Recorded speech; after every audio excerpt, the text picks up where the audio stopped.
Ok, bonjour, bonsoir la famille. Famille, j'espère que vous allez bien. On va écouter un journaliste de RHDP, un journaliste mouton. Vous savez, j'ai toujours dit les communicants de RHDP là, quand eux-mêmes ils finissent de parler là, est-ce qu'eux-mêmes ils s'écoutent?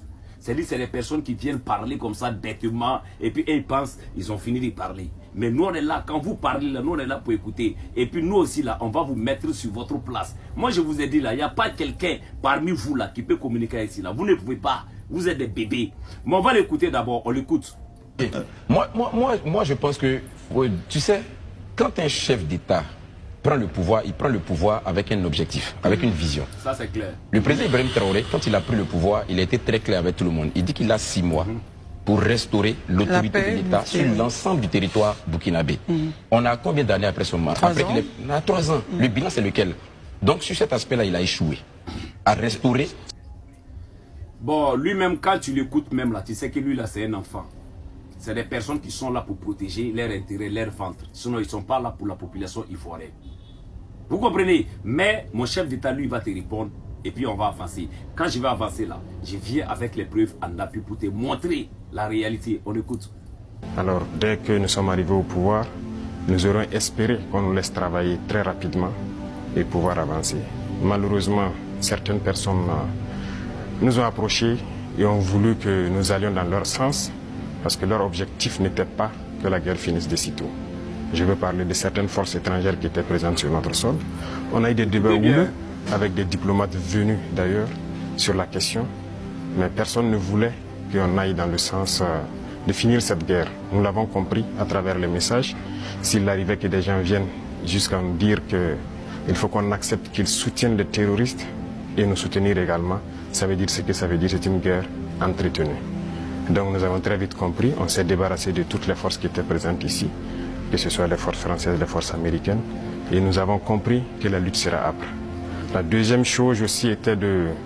Nous croyions que nous avions quand même un minimum d'armes et de munitions en stock. Aujourd'hui, je peux vous dire ce que j'ai trouvé par exemple en stock. Il y avait en tout et pour tout au Burkina Faso moins de 100 000 cartouches de Kalachnikov. Et les armes, nous avions à peine une centaine. Comment est-ce qu'on pouvait faire la guerre? Mais il fallait se rééquiper, redoter l'armée en effectifs, en armement et tout. Ce qui a fait que l'objectif de 3 mois, si ces conditions préalables étaient réunies, c'était bien possible. Mais il n'y avait rien. On n'était pas préparé à la guerre, tant sur le plan équipement que sur le plan effectif. Monsieur le journaliste, j'espère que tu as bien compris. J'espère que tu as bien compris. Et dans tout ce qu'il a dit là, et tu sais qui les empêchait de ne pas faire cette guerre là. Toi tu connais. Mais je vais donner la parole à un journaliste mouton comme toi. Écoute-le. Donc si Alassane Ouattara se permet d'utiliser l'article 73 de la Constitution, il est en porte-à-faux avec la Constitution sur laquelle il a juré. Il dit non, il sera dans le faux. Et je pense que n'importe quel Ivoirien serait capable de porter plainte contre Alassane Ouattara parce qu'il s'est parjuré. Et je pense qu'Alassane Ouattara ne va pas se parjurer. J'espère que tu as compris parce que quand Alassane Ouattara est venu à la tête de la Côte d'Ivoire là, il a juré devant tout le monde.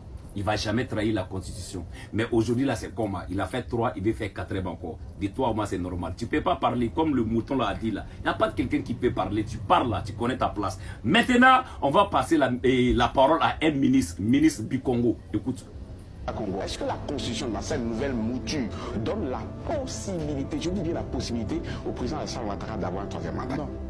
Pourquoi? Et pourquoi? Article 183. Comment? Article 183 de la Constitution dit que la législation en vigueur... Je ne vais pas aller loin, mais j'espère que tu as compris. J'espère que tu as compris. Il ne pouvait pas revenir. Mais il a trahi.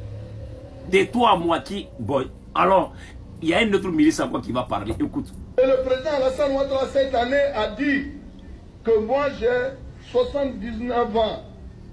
Je me retire au profit d'un plus jeune que moi. En toute honnêteté, à 86 ans, est-ce qu'on a encore la force de pouvoir diriger un pays? Vous avez compris, c'est pas moi qui suis en train de parler, c'est eux-mêmes. C'est-à-dire, eux là, ils parlent mais ils oublient. Ils sont comme leur chef. Ils parlent mais ils oublient. Mais maintenant là, je vais donner la parole pour terminer à votre président. Lui-même là, il va dire tout. On écoute. Écoutez ceci. 119 ans à la fin de l'année, je suis en pleine forme. Mais j'estime qu'au-delà d'un certain âge, et je pense 75-80, c'est quand même la limite. À 80 ans, on n'a pas la même énergie qu'à 70 ans. On n'a pas la même énergie qu'à 60 ans. On n'a pas la même énergie qu'à 50 ans. On n'a pas la même énergie qu'à 40 ans. Alors pourquoi voulez-vous qu'on reste aux affaires et qu'on cherche à être président au-delà d'un certain âge? Ce n'est pas raisonnable. C'est pas raisonnable. Ce n'est pas raisonnable. Ce n'est pas raisonnable. Donc je suis sûr que maintenant vous me comprenez. On te comprend, papa. En tout cas, si les uns et les autres savent ce que c'est que la charge de président de la République, à partir d'un certain âge, eux-mêmes ne chercheraient plus à être président. Oui, le capitaine Kader est là. Avant lui, c'était le colonel-major Yarasuba. Mais tous les soirs, moi, on m'amène 2 valises de documents. Oui, des notes, des signatures. Quand j'ai fini de dîner, je travaille jusqu'à 23 h. Je me réveille à 4h30 du matin. Je travaille jusqu'à 7 h. Et à 10 h, je suis au bureau. Mais ayez pitié de moi. Ayez pitié du vieux là. Laissez-moi partir. Laissez-le partir. Pourquoi vous l'attrapez? Laissez-moi partir pour consacrer du temps à moi-même, à ma famille, à mes enfants, à mes petits-enfants. Je suis sûr que vous me famille, comprenez. je pense que le débat est clos. Laissez le vieux là, il va partir. Pourquoi vous le forcez? Vous voyez comment vous êtes des moutons. Entre Ado et puis Ibé là, qui ne tient pas parole. Hein? Qui fait des promesses et puis il ne peut pas faire.